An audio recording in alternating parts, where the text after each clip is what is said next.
กองประชุมแลกเปลี่ยนการจัดตั้งปฏิบัติกิจกรรมส่งเสริมวัยหนุ่มให้เป็นผู้ประกอบการด้านธุรกิจกสิกรรมและเข้าถึงวิกฤตงานทำให้กับ4แขวงภาคกลางและภาคเหนือ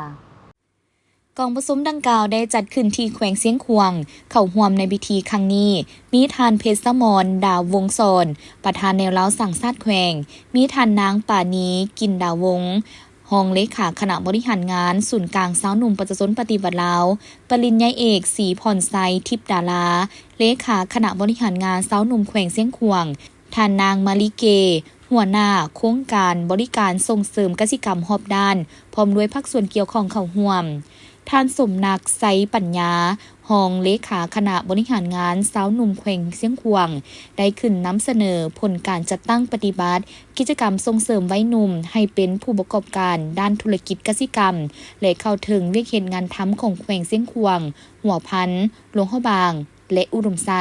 ซึ่งแม่นส่วนที่สำคัญของยุทธศาสตร์การส่งเสริมวัยหนุ่มภายใต้โครงการ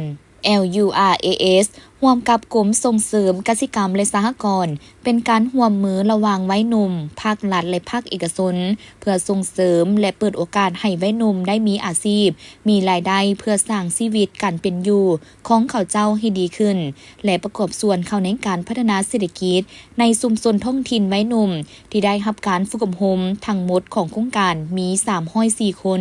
หญิง121คนวัยหนุ่มที่ได้รับทุนมี150คนหญิง63คนซึ่งมีประเภทธุรกิจกสิกรรมเช่นเลี้ยงสัตว์การปลูกฝังการบริการและการปรุงแต่งผลิตกสิกรรม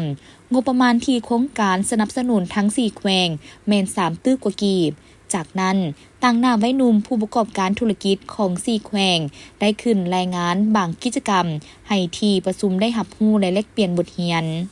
ในตอนท้ายของพิธียังได้รับฟังการอบรมจากคณะประธานตื่มอีกโดยทานได้ย่องยอสมเสยต่อผลสำเร็จในระยะผ่านมา